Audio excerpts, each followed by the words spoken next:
Welcome to the Distinguished Podcast.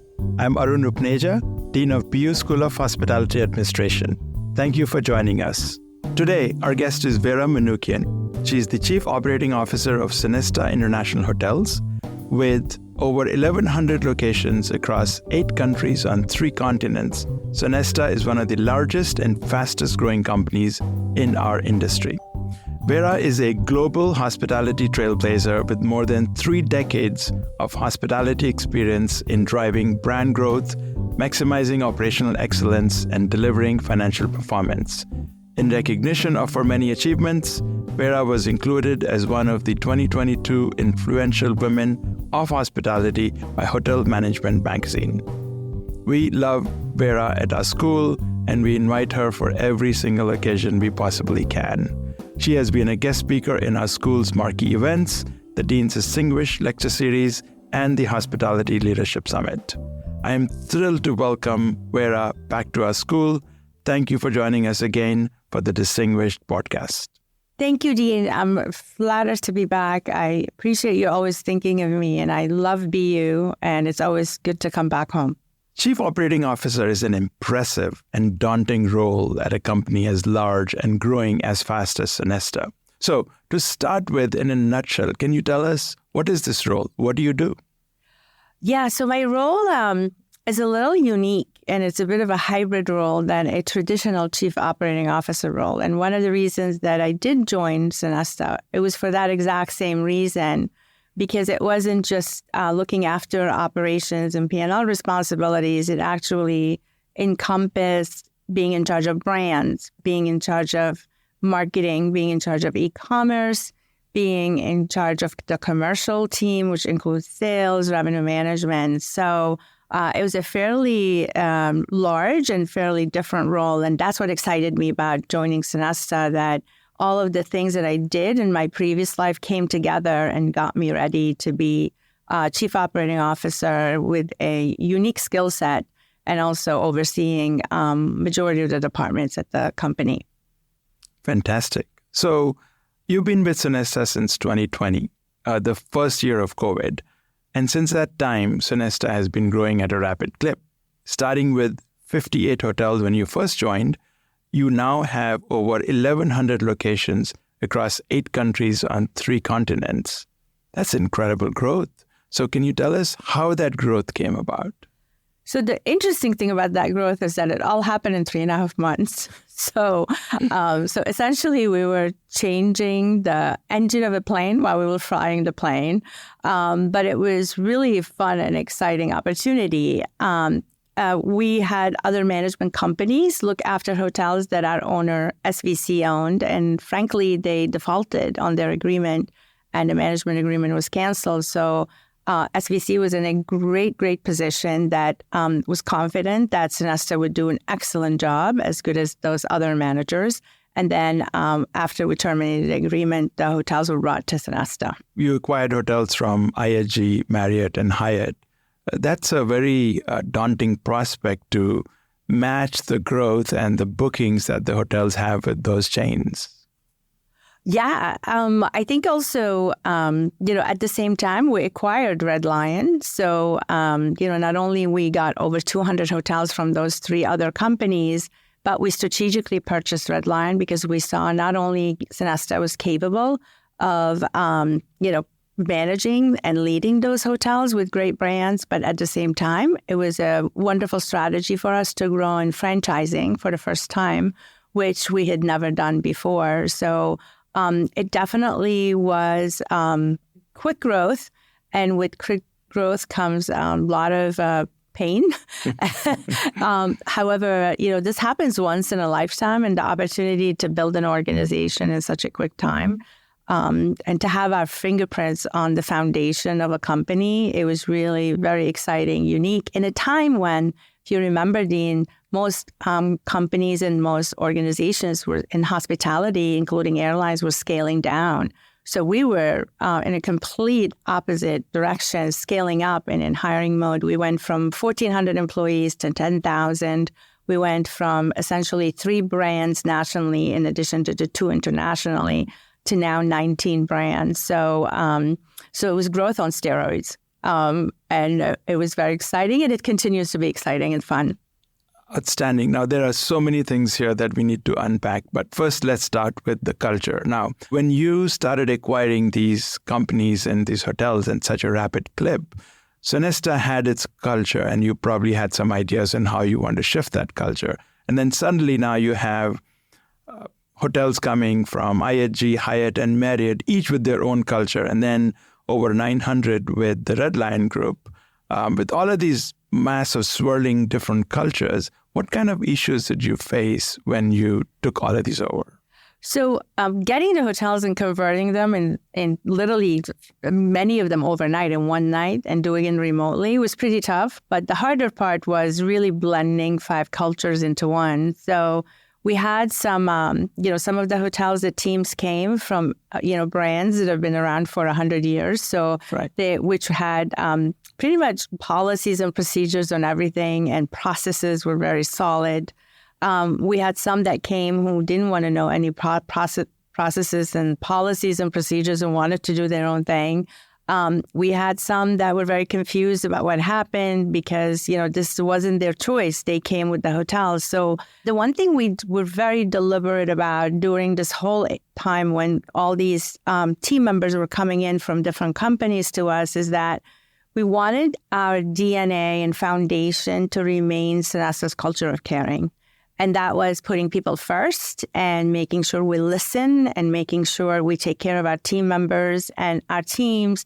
Even though we went to 10,000, that we individualize each of those team members, and they're not just a number. And it was interesting that, some folks came with some of the hotels that have been at a property for 30 years and have never seen opportunity for growth. So there was a lot of excitement about the growth in Sonesta and really taking these team members that were so dedicated and knowledgeable to the next level.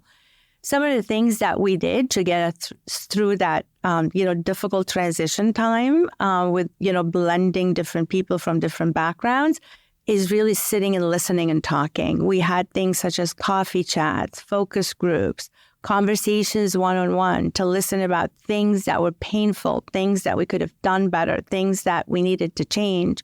And one of the most important things that I believe has made our transition successful as we continue to evolve and grow is listening and have the ability to pivot quickly when things aren't good. Because typically when you grow, you have a strategy, a plan, and you grow. We grew and started developing our strategy after. And we also, a lot of the work that we continue to do is very much foundational, and typically it's the other way around. So listening, reacting really quickly was critical to where we are today. And most of the team appreciated that, but we also had some turnover, people that were looking for policies and procedures that weren't even written and were very uncomfortable in that environment, had decided to leave. And that's some of the things that, happens when you're integrating companies and you're growing quickly. I call us the 80-year startup because Sonesta's been around for a very, very long time. And our key is, as we continue to grow, and now that we're the 8th largest hospitality company in the U.S., is never to lose that and not become this big bureaucratic company where you need a committee of 10 every time a decision needs to be made. And when you realize that you made an error or maybe not the best decisions, that you can't pivot quickly. So that's really very important to us, that if we fail fast, we learn, and we keep going. Outstanding. So I'm sure that when you were going on a listening tour, talked about your own story and your own background dealing with different cultures. I'm sure that resonated with people and sort of helped you in that process.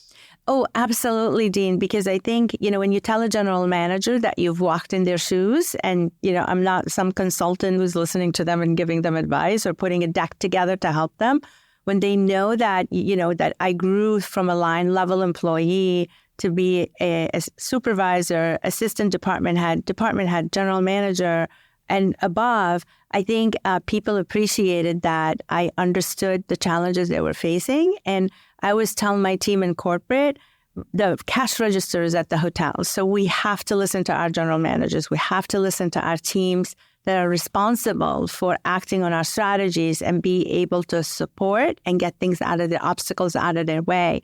So I think having a team that comes from a significant hotel background, which is the team that I built when I got to Sonesta, was really very productive, and people could relate to us, and we could relate to the GMs and understand the pain points that they're going through.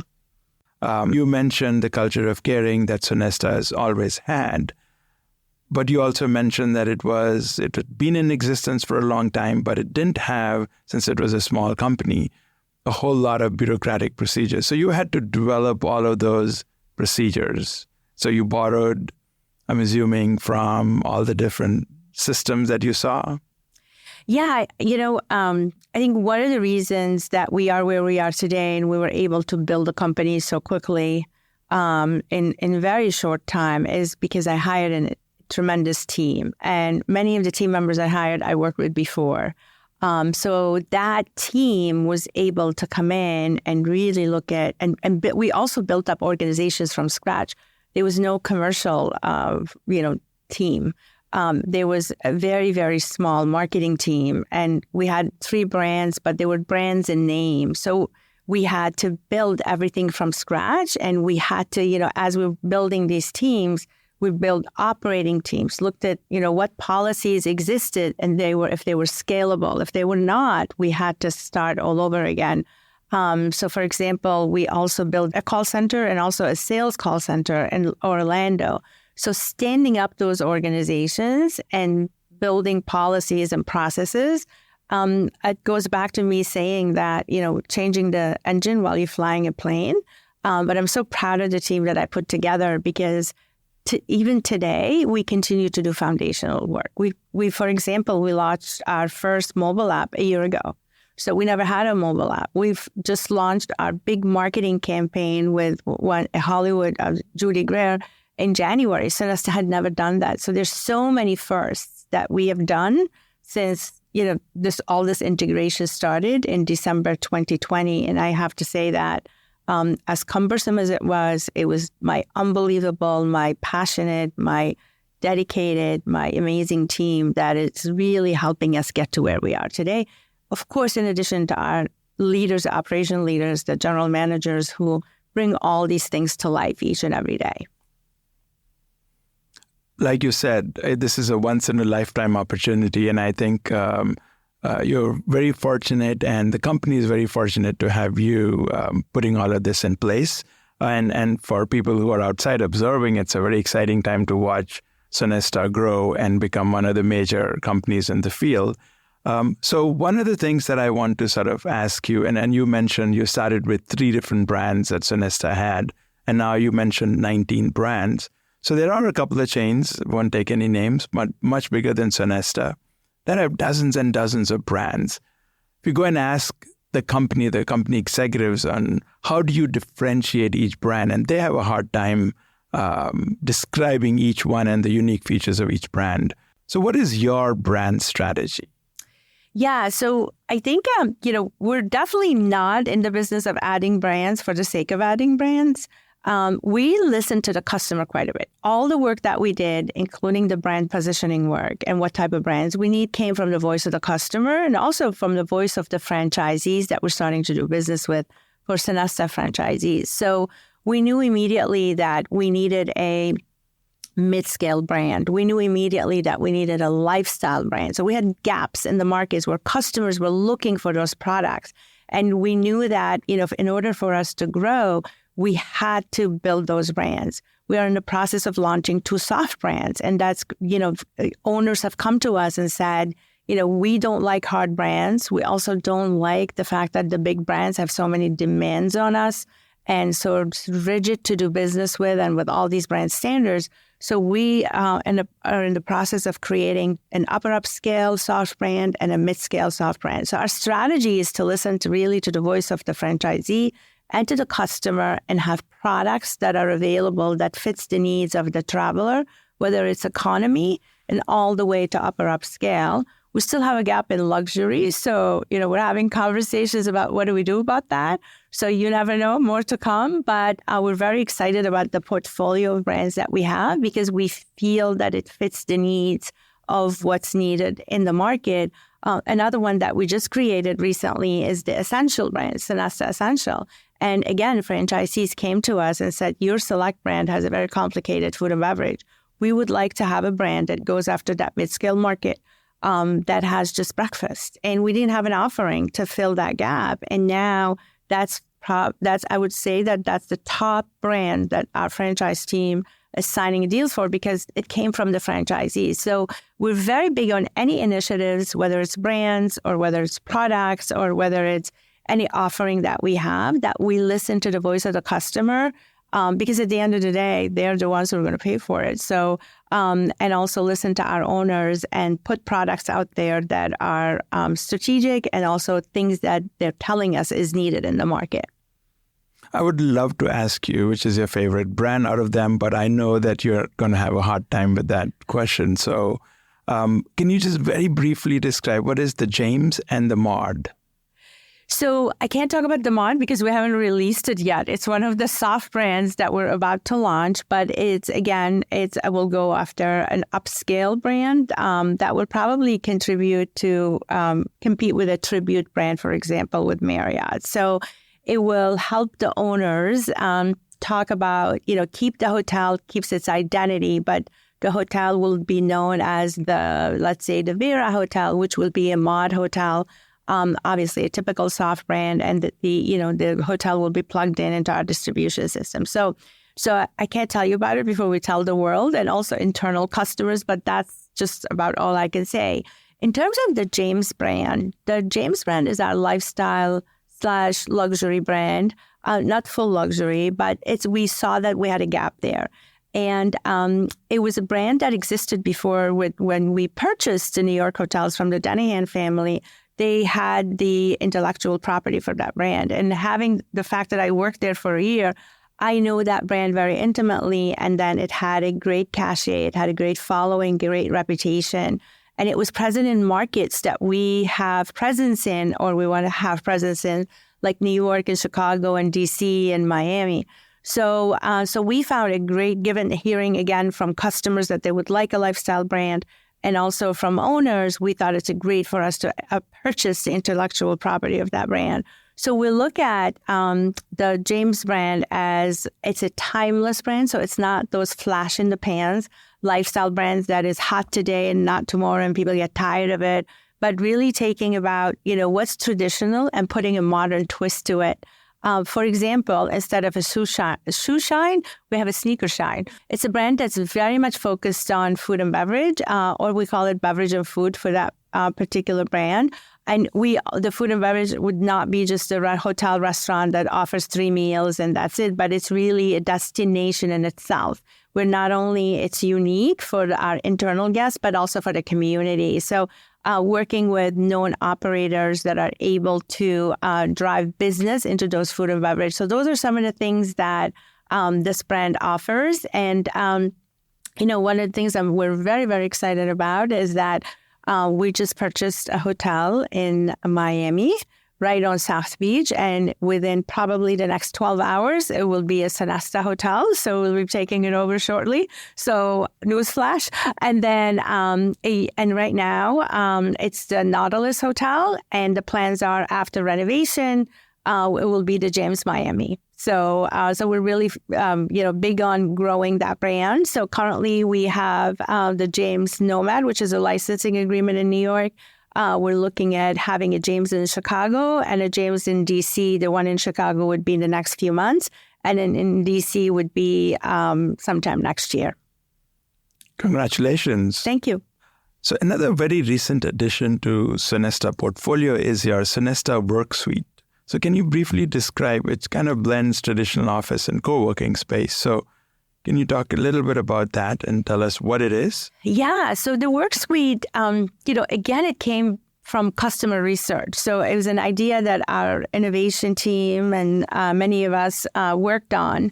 Even before COVID, customers were saying that we're tired to have small and medium-sized meeting in these beige boxes on 8 to 6 foot tables and these very uncomfortable banquet chairs for 6 to 8 hours, sometimes. So So we really wanted to look at how do we reinvent the small meeting room experience. And obviously with COVID and having, the virtual component play into it, that really changed some things as well. So when we listened to the customer said, we're tired of the beige box, the gray box, the white box, whatever you want to call it. So design played a key in the work suite. So we wanted to make sure that design is not one design is the same, that is really inspired by the local destination. We also wanted to put in different zones in the work suite where you have an ability to have a meeting. You also in the same room, you have an ability to go brainstorms in different areas. You have the ability to recharge, and you have the ability to do work alone if you want to. And also, we tried it many times with my team. The setting is really important because it also has an area where there's comfortable lounge seating where you sit to have a group discussion. And somehow the environment lends itself for people to be open and honest, to have conversations in a more relaxed environment versus sitting in a very disciplined environment. So we have the 4 work zones that incorporate, in the design piece. The other piece was important is the technology piece. I know that, in addition to sitting in those boring meeting rooms, there's all these extension cords and the tape to the floor and the AV person comes in if something doesn't work. So we have really tackled that issue by offering a technology that is super intuitive, that is very easy to use, that is very, savvy technology. We have now, especially with all these virtual meetings, high resolution screens. We have audio and video built into the room. So anyone can use it. It's also included in the pricing of the meeting room so that, this AV bill doesn't cost you thousands of dollars. The other thing is the food and beverage offering. Customers told us that we order a breakfast or a lunch, it's in, and then it be taken out within an hour. And, if we want to have a snack, we have to pay on for an extra coffee break. So we have food and beverage in a pantry style that is always on. And, every single diet restriction is included there, whether it's gluten-free or vegan or everything. So it's all included in that. So the food and beverage is very unique. At the same time, we have also some experiential elements like puzzles and quizzes. It's kind of to intrigue, generate conversations, and also brain teasers so that we also have some installations on the walls that is supposed to help you get more creative and have more fruitful discussions in the room. Last but not least, customers told us that, every time they have to book a small meeting, they have to call the sales department, they have to get a BEO, they have to sign it. So we took all that friction away by having the ability to have book online. You can book it by the hour, so you don't have to talk to anybody. You get on our website or you do it through Cvent, and you're able to book the room and you're able to handle all your billing and everything else. So we took all that friction away by listening to the customers. So we had the first one open in Irvine earlier this year, and we're getting great feedback from customers. And one of the things that we do is that when we launch things, we start with 1 or 2, get customer feedback, iterate them, and then, as we improve from the feedback, we roll them out in other hotels. So we have 3 more that we're rolling out later this year, including the one in our brand new hotel, which is being built, which will be open in September in DC, which is the Royal Sonesta Capitol Hill. Outstanding. The way you describe the meeting room, I feel like I need to go and see it. So Irvine is open now, and DC will be opening in September. And Charlotte and Nashville and White Plains will be opening later this year as well. I want to pivot to loyalty programs. And as you are growing, it may not have been that important when you were only 58 hotels, but now with 1,100 plus hotels and growing fast, you need customers, not just repeat customers, but they should become brand ambassadors as well. So I'm curious to know your philosophy towards loyalty programs. Do you see them as necessary evil, something that you have to offer, or are you thinking of loyalty programs as a distinctive feature of Sonesta? So sadly, it's a necessary evil. And as a loyalty junkie myself, so I can definitely put myself into our customer shoes and understand how important it is. I wish we could not have a loyalty program, but for us to be competitive and be able to attract, and particularly that business traveler, it's a must today. And the customers have told us that. And that's why we just did a soft launch of our new loyalty program with a big launch that we will do in Q4 with a big marketing push. And our program, I find it's very unique to in terms of that it's not a burden to the owner. So from a cost perspective, we're being sensitive to the cost of the owner. At the same time, it's an easy program to follow to the customers so that you have the ability to move in between tiers faster than other programs, so you can get to that elite status and start earning benefits and enjoy the experiences that each level offers. Let's turn to another huge big issue that we have in our industry and pretty much in every facet of economic life in the United States now, which is hiring and retaining talent. So are you facing issues as well as everyone else is in terms of hiring and retaining talent?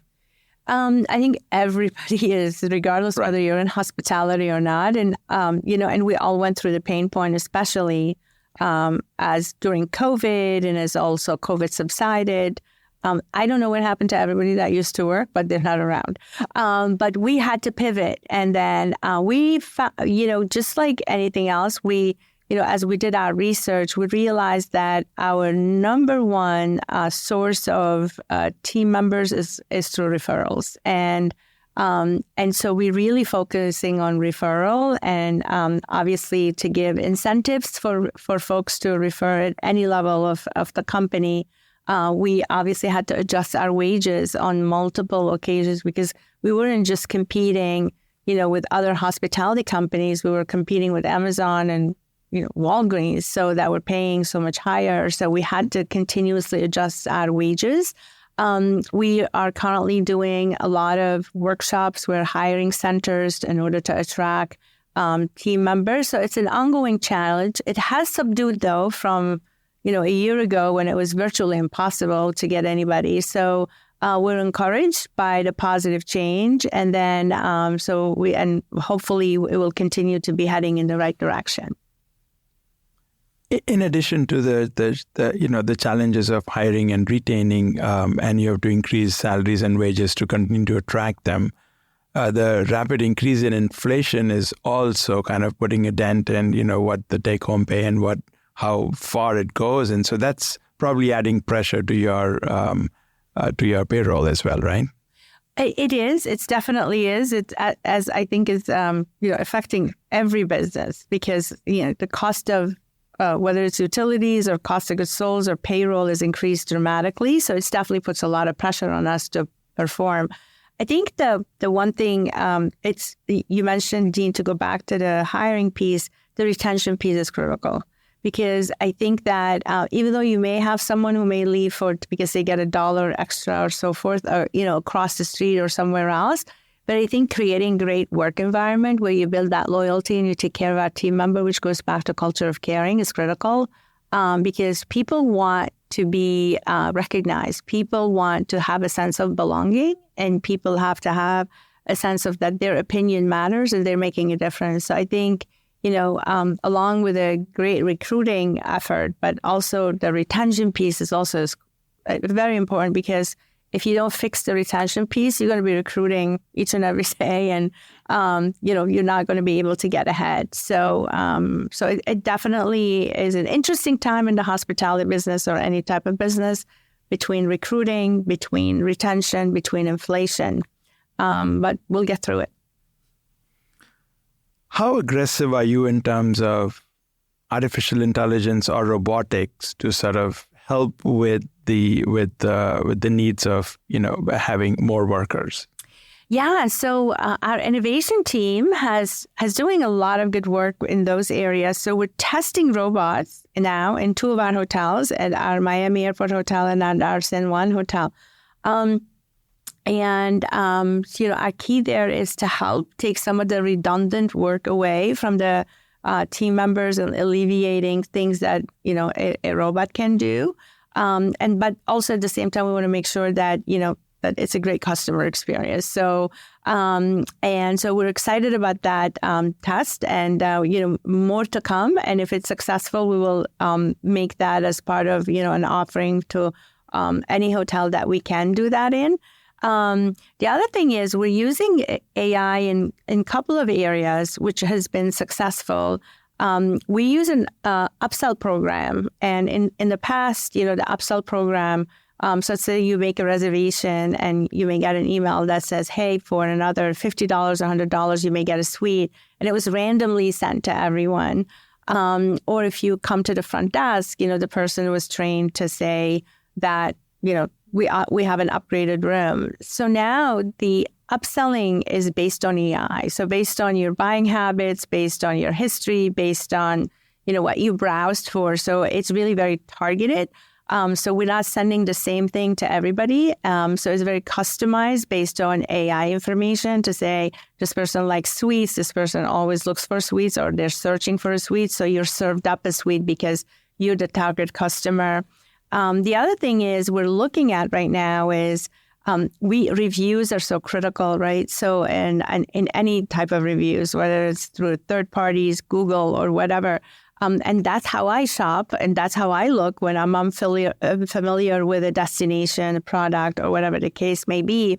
And sometimes answering those reviews is really very challenging. So we're starting to look at opportunities to how do we use AI to help us answer and help us identify themes in those, reviews that we're seeing defects, whether it's service or whether it's a product. So in order for us not only respond to the customer, but also at the same time go back to the root cause of the problem, and identify what's wrong. And if there's a certain theme at a hotel to say, why is this situation happening? So we're excited about the opportunities that AI is going to give us to really not only improve efficiency, but help us provide better experience to the customer because we have better information about what we're doing right, what we're doing wrong, or what we can do to improve their experience.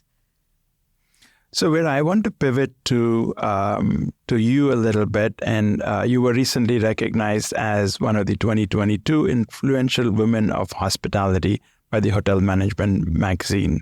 Congratulations. Thank you. Can you talk about who your mentors have been in your journey through the hospitality industry, and what have you learned from them? Yeah, I've been very blessed. I've had many mentors that I've had throughout my career. Some have been my direct bosses. Some have been some owners that I've developed great relationship with. Others have been friends that have been successful in careers that they've had. I feel, as a leader, regardless of where you are in your career, in the beginning, in the middle, or towards the end, having a mentor is key because I think, it's always important to have someone or some folks that you're able to talk through things, especially when things aren't going your way. Sometimes I think when we're looking at a problem, we get emotions involved. We're not looking at things objectively. I think in my case, mentors have helped me deal with issues, and by taking a step back and saying, how can I look at a problem differently and not take it so personally? Also in career choices, mentors have been incredibly helpful. Even with the Sonesta role, even with the Hilton role, when I went from ops to brands, I was like, can I do this? This is such a shift in my career. It's like going to be walking with two left feet. And mentors are able to walk you through things. I always say, lift the fog when there's confusion in your brain or in front of you. At the same time, I think mentors also, I appreciate them because they're brutally honest and sometimes tell you things that you kind of know in the back of your head, but it's better when someone says it to you. And then it may not be great when you hear it, but it's something to act on and change when you realize that you could handle things differently or improve upon. What's your advice to rising leaders? My goodness. That I can talk for an hour about that, but I know we don't have an hour. I always start when I'm asked that question is with learn. be curious. Don't accept things. Always when someone tells you no, always say, why not? Learning, I think, is so critical because, and the earlier you start, the better, because you learn and you put things in your toolbox and you never know when you need them again. I learned about food and beverage almost 30 years ago when I was a banquet manager. And that experience in food and beverage for 2 years, that when I was in banquets, to this day helps me when I look at a P&L and I see a problem with profitability, I know where to go, right? I know if there's a beverage cost problem, what do I do? There's a food cost problem, what do I do? Labor problem, what do I do? Average check problem, what do I do? So I think we don't stress enough to learn, to try different things, be a sponge and take it all in, because again, it helps you in the future in terms of other opportunities that you may get. The second thing I always say is that learn how to deal with change. If you don't change, you die. And right. COVID taught us so many things, right? And every day things change. Companies get acquired. Look what happened with us with acquiring back those hotels. Bosses change, brands change, life changes. And if you're not able to deal with change, and if you get stuck in your ways, unfortunately, the individual is going to go through a lot more of a painful process, because there's one thing about change is that it's constantly changing. So, right. So that's really, really important. A couple of other things that, I think especially this generation, because when I interview younger, team members that are interviewing, they never ask me about the existing job. They ask me what's next. When do I get to your job? And, how quickly do I get promoted? And sometimes I think people look at growing, just looking up a ladder. And I say that don't look at it as a ladder, look at it as scaffolding, right? Because sometimes you have to go, just don't think that, you have to always get promoted. Sometimes going to other areas with the same title and doing something equivalent to what you're doing, but in a different department is not definitely a promotion, makes you even stronger for down the road. Similar to me, for example, when I was in ops and I went to a brand role, I was like, well, it's the same title. But, so I was so caught up on that it was an SVP and it wasn't anything bigger.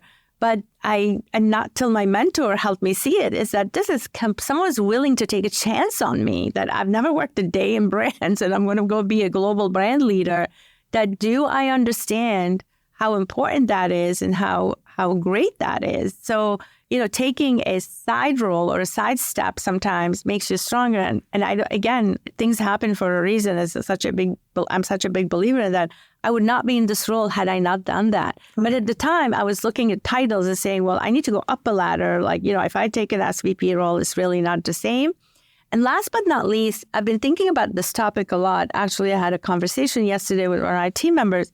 It's what is your personal brand? And I always say, you're going to have a brand whether you like it or not. So build your own personal brand and be intentional about it. So, who do you want to be? What do you stand for? What do you do? And so when somebody mentions the word Vera, what is my brand? Is it someone that I walk the talk? Is it someone that I exude trust? Is it someone that I can be thrown anywhere and I'll figure out a problem and get it done? So I think those are things that as people are growing within, any type of industry, and hospitality especially, is to really be deliberate about, when someone mentions your name, what do they say about you, and be very intentional about it. And even in your work, if you put 5 CEOs next to each other, how are you going to stand out, right? I stand out because I know marketing and brands and commercials, so it's not just the P&L management, but, again, how do you stand out in that sea of sameness so people say, I want to go with that person because they can bring so much more to the table? Learn, be comfortable and excited about change. The scaffolding approach, don't be fixated on titles, then create a personal brand. Outstanding lessons for anyone listening. So thank you, Vera. But for fun, we are not done yet. I have a speed round of quick questions. So let's start, which Sonesta hotel would you go to and in which location? One of my favorite spots, all of them are my favorites. Clearly. So clearly. But I really like the Royal Sonesta in San Juan, Puerto Rico. I love the hotel, the setting that it's in. I love its access to the beach. The beach is absolutely beautiful. But what I like the most is that team and the service that they provide. They're 10 steps ahead of the guests. They anticipate the customer's needs, and every person that I've sent there or people that go there on vacation come back with truly being experience a wow experience. So that's a place that I go to regularly for meetings, and I would go there for personal vacation. Outstanding. Okay, so the last question I have is, if you could have dinner with one dinner and you could invite anyone past or present, living or not living, who would that be and why? So my answers are a little bit different, but I really would like to have dinner with Jesus, Mohammed, and Moses. Wow. I believe that, they have so much to do. They're the prophets of today's religions. And I'm sure when they were the leaders of these religions, they expected peace, love, tranquility, and have a lot of wisdom. I would love to ask them, what do they think about all of that today? And as they may be watching from above, did they ever think we would get to where we are today in conflicts and so much turmoil around the world? And some of them for reasons such as religion. Right. Part two of my question would be, what wisdom do they can provide to all of us today in every corner of the world to bring some sanity back, to bring some tranquility back, to bring less anxiety and less turmoil to the world? And I would love to have dinner with them in Lebanon, where I was born and raised, because most of them have been through Lebanon. All of them, actually, all three of them, and somewhere on the beach where it's peaceful and most of the conflict exists in that area, and understand how they can help us in today's world. Bravo. Thank you, Vera. It was a pleasure to talk to you today, as always. Thank you, Dean. This was awesome. So thank you for joining us today. Special thanks to the team who produced this podcast, Mara Littman, Andy Halleck, and the entire team at Boston University School of Hospitality Administration. To keep up with distinguished podcasts, be sure to subscribe wherever you listen to your favorite podcast. You can also learn more about our undergraduate and graduate programs at Boston University School of Hospitality Administration by visiting bu.edu/hospitality. Thank you.